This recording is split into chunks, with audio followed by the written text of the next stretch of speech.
नबी रहमत सल्लल्लाहु अलैहि वसल्लम का बड़ा मारूफ फरमान है और आप सब ने सुन रखा है कि फरिश्ते ज़मीन पे अल्लाह जुल जलाल वल इकराम के ज़िक्र की मजालस तलाश करते हैं।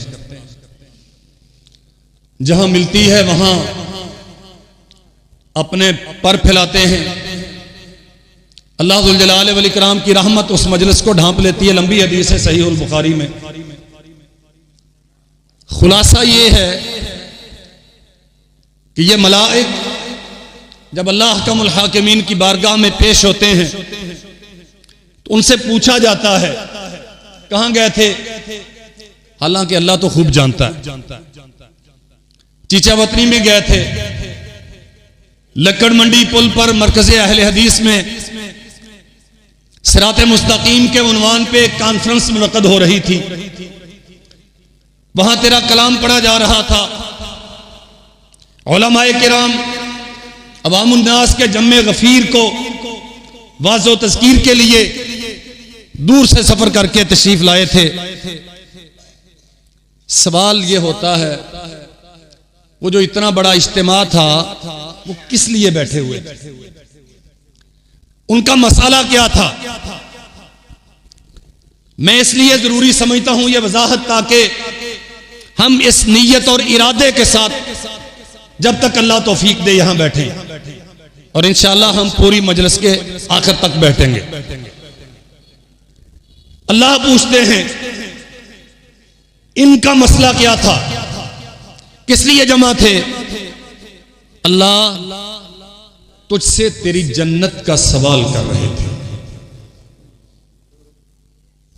बहुत सारे दोस्त हैं कमालिया से, मियां चन्नू से, गिरदो नवा से, उलमाए किराम अपनी अपने मशागल छोड़ के, मेरे भाई सब मसरूफ हैं। जमाना बहुत तेज रफ्तार है।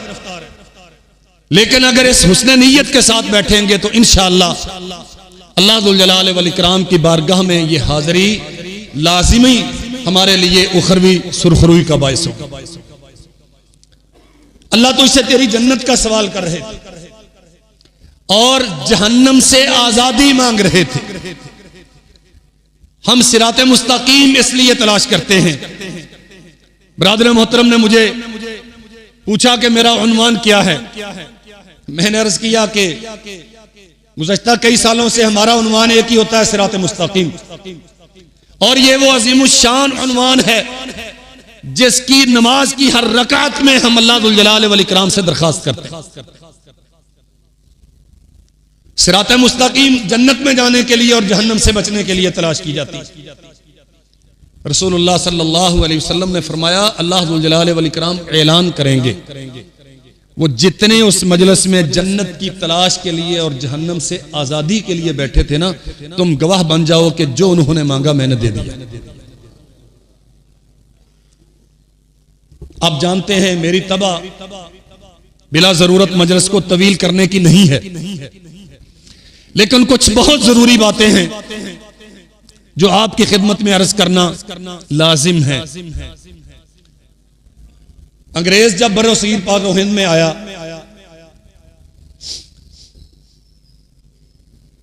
(1840) से पहले बाकायदा अंग्रेज की हुकूमत 1857 में जाके कायम हुई, लेकिन इनडायरेक्टली इनकी हुकूमत थी। लंबी चौड़ी सिफारिशात उनके जितने माहिरीन थे, हालात को, अक़वाम आलम के मजाज को, दुनिया के मज़ाहब के रुझानात को समझते थे, उनसे सिफारिशात तलब की गई। एक नुक्ते पर हमारी हुकूमत बर्रे सगीर में तवील तर्क किस तरह हो सकती है, हम वो क्या जरिया इख्तियार करें कि बर्रे सगीर में हमारी हुकूमत लंबे टाइम तक कायम रहे। बहुत सारी सिफारिशातें हजारों सफ़हात पर मुश्तमिल। उसमें लॉर्ड मिकाले की सिफारिशात बड़ी मारूफ है और ज़बान से आम। उसकी सिफारिशात के बहुत बड़े हिस्से पर अमल किया गया। हमारे मुताल्लिक जो मैं अर्ज करना चाहता हूं, अवामुन नास को उलमा से दूर कर दो और शरई अदालती निजाम इसे खत्म करो। एक बात, उलमा को नजाकतों का और आला मर्तबत होने का एहसास दिला दिला के इतने बुलंद मुकाम पे फाइज कर दो कि अवाम की इन तक रसाई न रहे। नतीजा यह निकलेगा कि हमारा अदालती निजाम उसे पेनिट्रेट होने का मौका मिलेगा। और आप जानते हैं जो इस अदालत में चला गया फिर नस्लें ही हैं अगर कोई आसूदगी पाए, वगरना कामयाबी का कोई इम्कान नहीं। 100% झूठ। दूसरी बात, इनका निज़ाम तालीम तब्दील करो। कुरान पढ़ेंगे तो कुरान से रहनुमाई लेंगे, और जब कुरान नहीं पढ़ेंगे, इल्म चंद लोगों तक महदूद हो जाएगा, हम उन्हें फिरकों में तकसीम करेंगे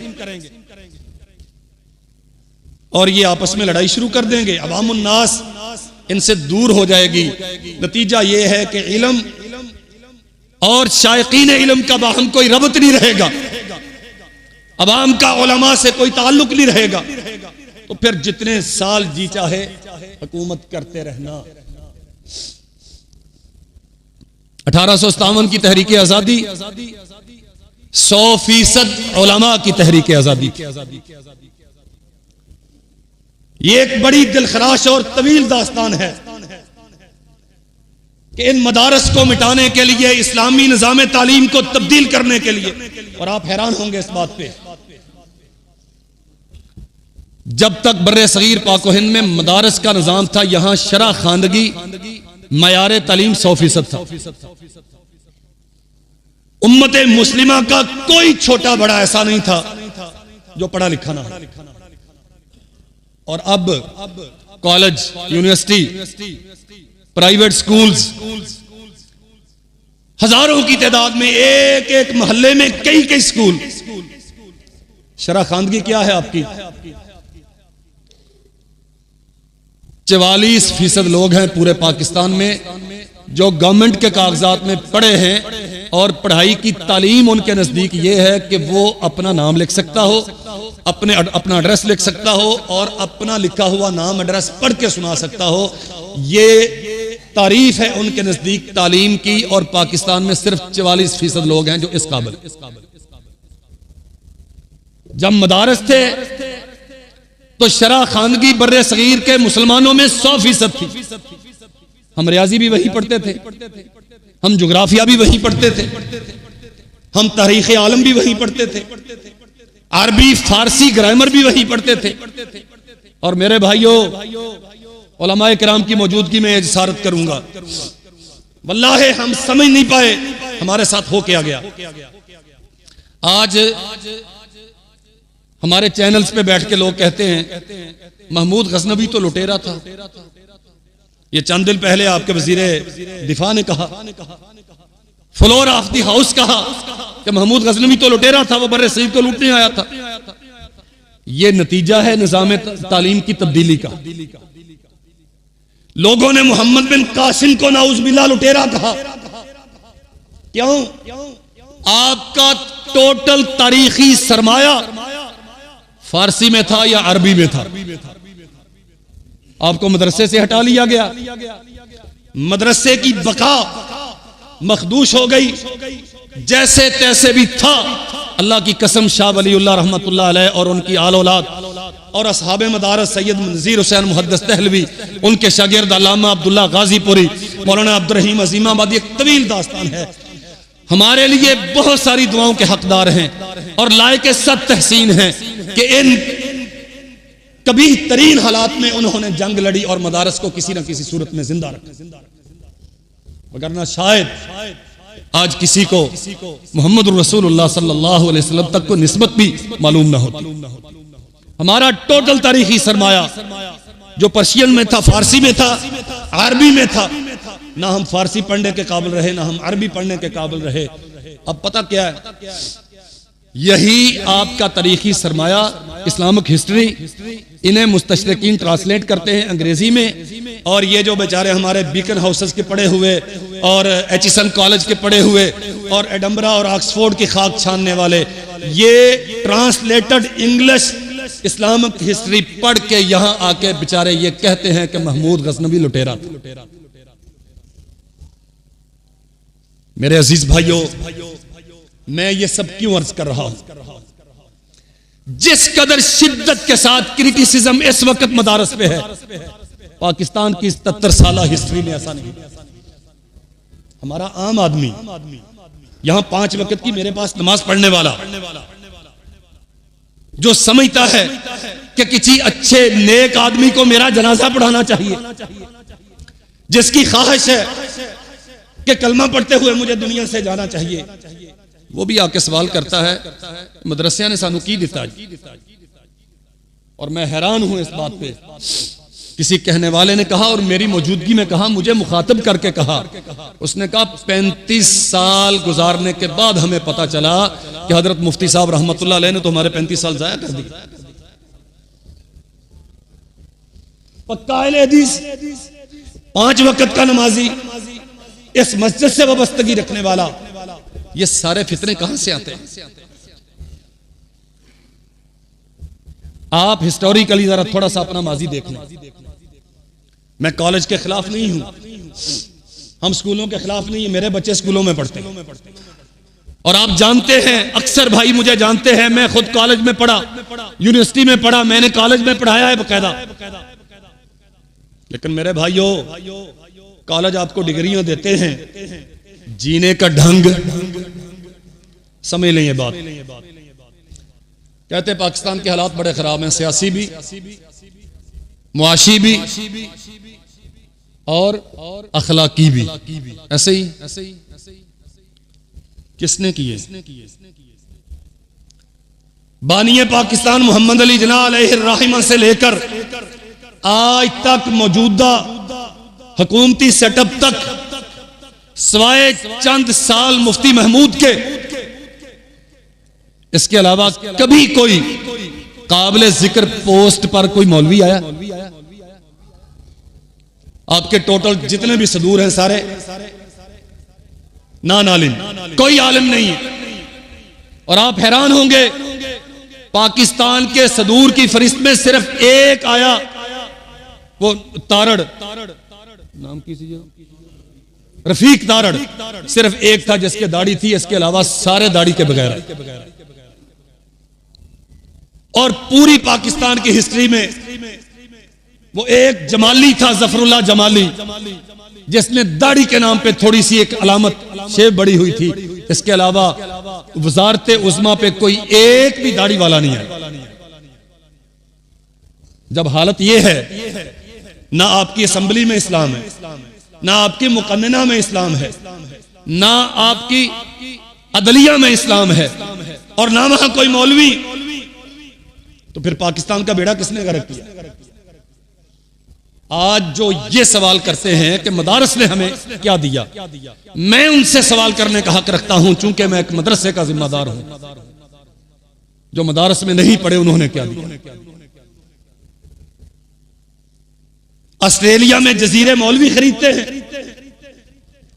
सरे महल किसी मौलवी का है। ये पनामा पेपर्स में जो सैकड़ों आपके बड़े बड़े पॉलिटिशियंस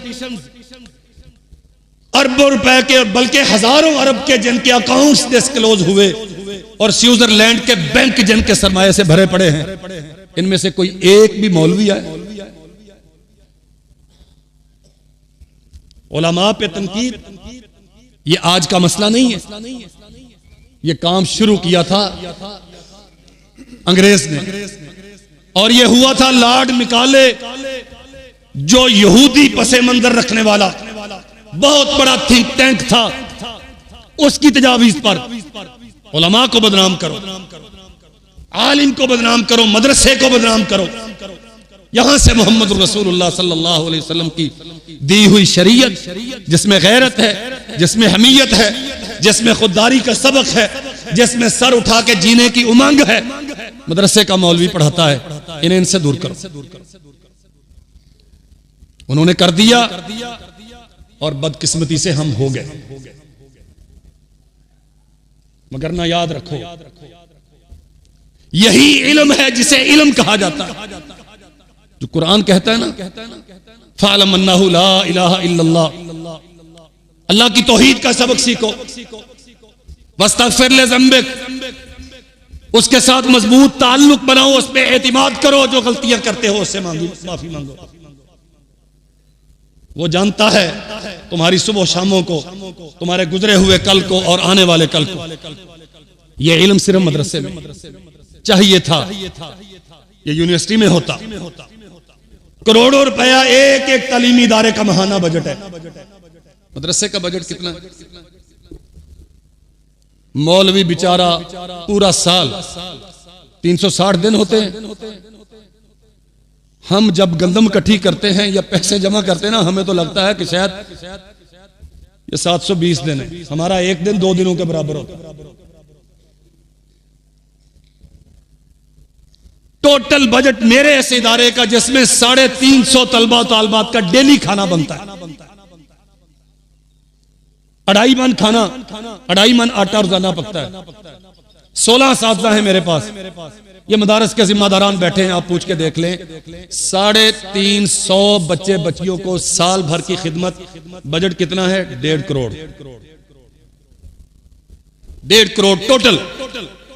और वो भी हमारा आधा साल फंड से पूरा होता है और बाकी आधा साल उधार पे चलता है। कभी उससे ले लिए, कभी उससे ले लिए, चले रमजान में जाके दे देंगे, चले कर लेंगे यार, कर लेंगे यार, ठीक। स्कूलों का बजट कितना होता है?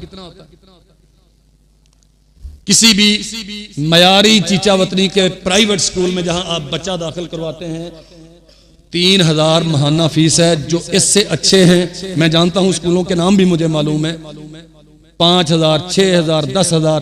यहां हमारे पास एक बच्चा पड़ा है, हिफज करने के लिए आया था, बल्कि करके आया था। कारी साहब मुझे कहते हैं कि क्या दाखिल कर लिया आपने? 3.5 साल एक इदारे में लगाए और एक रुकू बच्चा सही अदायगी नहीं कर सकता ऊपर से देखकर। और आप हैरान होंगे, महाना फीस पता कितनी थी? 5200 रुपया महाना फीस। कभी कोई एतराज नहीं करे। आप इसे मल्टीप्लाई कर लें, 3.5 सालों में 40 महीनों में 5000 हर महीने का, फिर ट्रैवलिंग फीस, फिर और बहुत सारे एक्सपेंसेस। आज फलां डे है, आज फलां डे है, आज फलां डे है। और नतीजा क्या है? गलत याद करवाया है, ऊपर से देख के भी बचा देगी, दुरुस्त नहीं कर सकती। कभी किसी ने सवाल किया है, जिस इदारे को हम 5200 रुपया महाना दे रहे हैं, 3.5 साल के बाद हमारे बच्चे को क्या दिया? आपका हक है मुझे आप सवाल करें, लेकिन मेरे भाइयों, मेरी भी जिम्मेदारी है कि मैं आपको आईना दिखाऊं। हम यहां खड़े, गलतियां हैं, कमजोरियां हैं, इस्लाह की गुंजाइश है, जरूरत है। हमें हालात के हम आहंग होना चाहिए। अपने निसाब अपग्रेड करें, इदारों का मयार बनाएं, अच्छे टीचर्स लाएं, सब कुछ करें। लेकिन याद रखो, गलतियां दुरुस्त की जाती हैं, बल्कि गलतियों से भागने के लिए इमारतें गिराई नहीं जाती। मिस्त्री आपको अच्छा नहीं मिला, उसने एक कमरा बनाना था आपका 14 बाई 14 का, दीवारें टेढ़ी मेढ़ी कर दी। आप क्या करेंगे?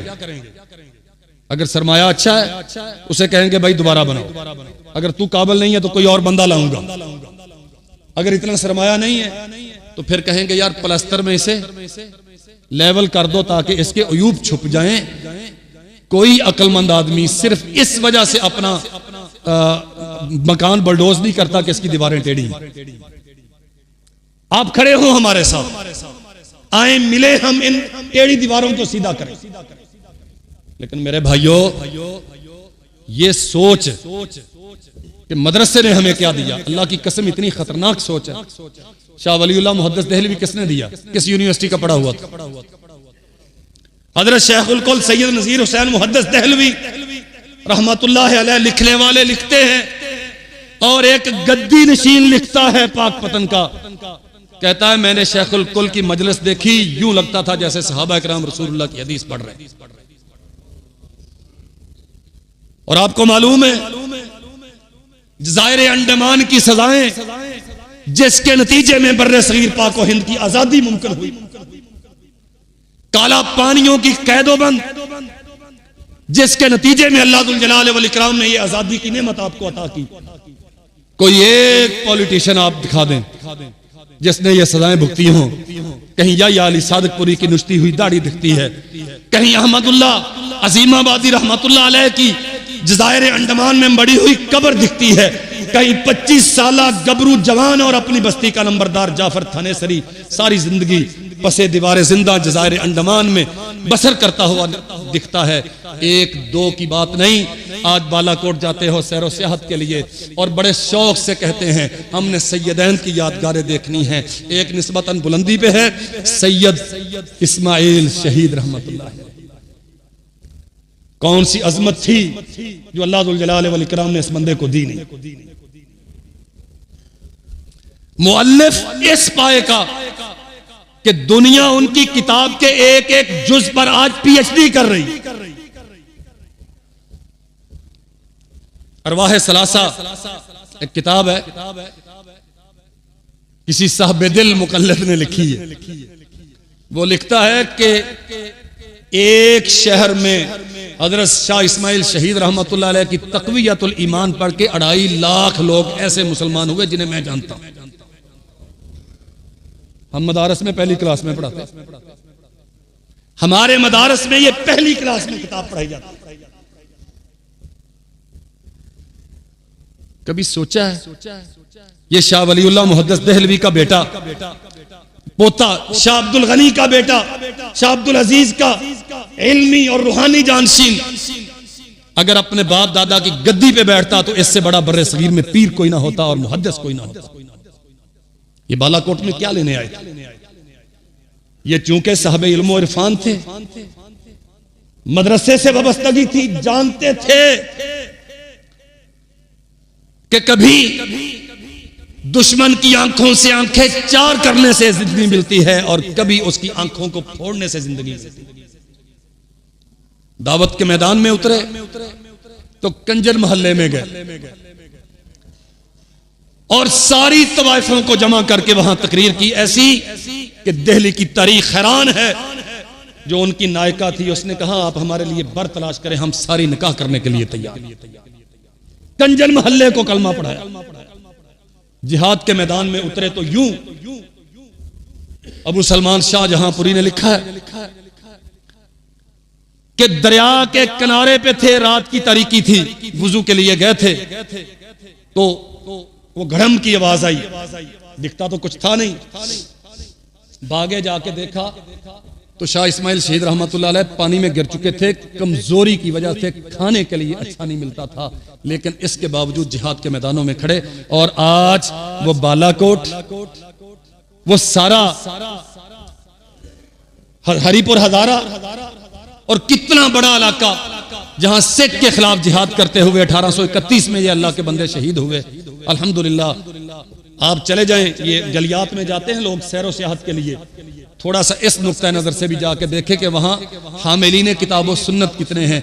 हर बस्ती में आपको अहलुल हदीस मसलक की मस्जिद नजर आएगी। कभी उनसे पूछ के देखना तो महल हदीस कब हुए, वो बताएंगे यहाँ शाह इस्माइल और सैयद अहमद शहीद इतना अरसा रहे, हम उनकी दावत के नतीजे में किताब व सुन्नत के आमिल बने। ये सब कुछ मदरसे से आया। और मैं पूरी जिम्मेदारी के साथ कहता हूं, अपने रब पर कामिल भरोसे के साथ कहता हूं, अब भी हालात के सुधार का सिर्फ एक ही तरीका है, आप इस खालिस दावत के साथ वाबस्ता हो जाएं। कुन आलिमन औ मुतअल्लिमन, या आलिम बनो या पढ़ने वाले बनो या पढ़ाने वाले बनो या इन्हें कंधा फराहम करने वाले बनो, इसके अलावा तुम्हारी दुनिया में कोई हैसियत नहीं है। और आखिरी बात अर्ज करता हूं, रसूलुल्लाह सल्लल्लाहु अलैहि वसल्लम के पास एक आदमी आया, उसने कहा हजरत हम 2 भाई हैं, मेरा भाई आपके पास रहता है, वो सारा दिन अहादीस सुनता है, याद करता है, मसले तो बड़े जानता है, मौलवी तो बहुत बड़ा हो गया, लेकिन कारोबार में नहीं आके बैठता, मेरे साथ मंडी मार्केट में नहीं जाता। आप उसे थोड़ी नसीहत करें ना, मेरे साथ आया करे, हम दो हो जाएंगे तो दौलत ज्यादा हो जाएगी। नबी रहमत सल्लल्लाहु अलैहि वसल्लम फरमाते हैं, अल्लाह के बंदे तुझे क्या मालूम कि आज जो कुछ तुझे मिल रहा है उसके इस तालिब इल्म होने की वजह से मिल रहा है। हजरत इमाम बुखारी रहमतुल्लाह अलैह की आदत मुबारक थी, उन्होंने कुछ रकम मुख्तस की हुई थी और बहुत बड़े मालदार मुहद्दिस थे। उनकी वो भूख की दास्तानें भी हैं बुखारी लिखते हुए, लेकिन विरासत में इन्हें बहुत कुछ मिला था, कारोबार करते थे, स्लीपिंग पार्टनर थे, इन्वेस्टमेंट की थी, लोग इन्हें प्रॉफिट देते थे कि इतना पैसा हर हफ्ते या हर महीने सिर्फ तलबाए हदीस पर खर्च होगा। कातिब ने एक बार कहा कि आप जो इससे ज्यादा मुझे इजाजत देते हैं वो तो खर्च हो जाता है, लेकिन साइलिन आ रहे होते हैं, लेकिन आप ये खर्च नहीं करने देते कि सिर्फ तलबा पे खर्च करेंगे, इसकी वजह क्या है? फरमाया जितना अल्लाह ने मुझे दिया है मैं लोगों को देता हूं, लेकिन जो गैर तालिब इल्म और गैर आलिम ले गया वो मुझसे ले जाएगा, इस्तेमाल करेगा, शायद उस तक या उसके घर तक फायदा रहेगा। इन बच्चों पे खर्च करने से फायदा पूरी दुनिया उठाती है। ये हदीस रसूल के चिराग जलाएंगे, लोग इससे रोशनी पाए। ये किसी को जाके मसला बताएंगे, लोग हक पे आएंगे। ये किसी को जाके तौहीद का सबक पढ़ाएंगे, लोग शिरक से बचेंगे। सुन्नत की तलकीन करेंगे, लोग बिदात से बचेंगे। सो मेरे अजीज भाइयों, मैं अल्लाह की तौफीक से घंटों इसमें दलाइल पेश कर सकता हूं। बात याद रखो और बहुत अच्छी तरह याद रखो, वो लोग वल्ला मैं सोचता हूं, मैं मेरे भाई बैठे हैं, सारे उलमा बैठे हैं, क्या हम अक्लो फहम नहीं रखते? आज जो उलमा हैं, ये आपके सामने बुखारी और मुस्लिम के हाफिज बैठे हैं, मौलाना अतीकुर रहमान साहब, 750 से ज्यादा तालिब इल्म है इनके मदरसे में। ये बुखारी मुस्लिम हिफ्ज करने वाला बंदा 15,000 हदीसें बमाए असनाद याद करने वाला, वो पीएचडी नहीं कर सकता, उसे क्या मसला? मैं अपनी बात अगर अर्ज करूं, किसी गली के कोने पर ट्यूशन सेंटर बना के बैठ जाऊं ना, तो इंशाअल्लाह मैं बहुत सौ से ज्यादा पैसे कमा सकता। अगर अल्लाह ने तौफीक दी है और ये लोग दीन का चिराग जला रहे हैं, तो हमें इन पे अंगुश्त नुमाई करने की बजाय इनकी हौसला अफजाई करनी चाहिए। ये कौम की तरफ से फर्ज कफाया अदा कर रहे हैं। आपने कल मरना है और आपकी आज ख्वाहिश है कि मेरा जनाजा कोई नेक आदमी पढ़ाए, अच्छी आवाज वाला और अच्छी दुआएं पढ़ने वाला पढ़ाए, और आपकी ख्वाहिश है कि मेरी कब्र पे आके लोग दुआ करें, और आप चाहते हैं कि मेरे जाने के बाद लोग मेरे लिए सदका जारिया बने। इससे बड़ा सदका जारिया और कोई नहीं। जिस बच्चे को आपने एक किताब ले दी, वो इस साल पढ़ेगा, अगले साल पढ़ेगा, अगले साल पढ़ेगा। हमारा मदारस का एक मयार है कि एक किताब कमोबेश 25 साल चलती है और 25 बच्चे उससे पढ़ते हैं। इन 25 में से 5 बच्चे भी मुदर्रस बन गए और हर बच्चे ने 25-25 बच्चे मजीद तैयार कर दिए। आप इसे मल्टीप्लाई कर लें, अल्लाह की कसम कोई कैलकुलेटर ऐसा नहीं जो इसे कैलकुलेट कर सके। कयामत की दीवारों तक ये आपका सदका जारी है, और ये सिवाय मदरसे से और कहीं आपको नहीं मिला। सो मेरी इल्तिमास है, मोहब्बत कीजिए अहले मदारस से, जो इस कस्मा पुरसी के बावजूद दुनिया का सबसे मुश्किल काम है मांगना। ये एक कॉन्फ्रेंस करवाते हैं, अब तो पसीना तकरीर की वजह से आ रहा है ना, मुझे तो पिछले 3 हफ्तों से पसीना आ रहा है। एक एक दुकान पे जाना, एक एक भाई के पास 4-4 मरतबा जाना, 10-10 मरतबा जाना, और फिर जाके ये चंद लाख जमा होता है जिससे हम ये जलसा सजाते हैं। और ये है टोटल, ये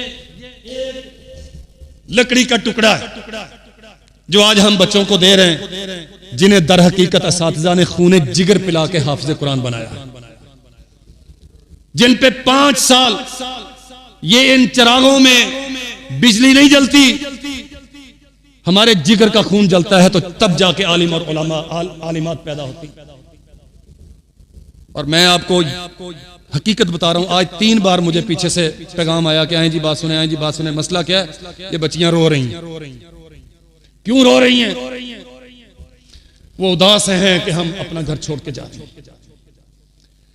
वो दिल गिरफ्ता है इस बात पे कि जिस इदारे ने हमें फूलों की तरह सेंच के रखा, आज वो वक्त आ गया है कि हम यहां से सो मेरे अजीज भाइयों, मोहब्बत कीजिए इन दरवेशों से, दुआएं कीजिए उनके लिए। और खास तौर पे मैं नाम लेके कहता हूं, इस मस्जिद के बानी मुबानी शेख करम इलाही साहब, या क्या करमदीन साहब उनका नाम था, हजरत मुफ्ती असगर हाजिम साहब, मौलाना याहिया साहब और उनके रफाका शेख शफीक साहब, बहुत सौ के नाम मैं नहीं जानता, हाजी अब्दुल कुद्दूस साहब, इब्राहिम साहब के, इब्राहिम नाम के दो बुजुर्ग आए के बाद दीगरे, बेपनाह खिदमात उनकी।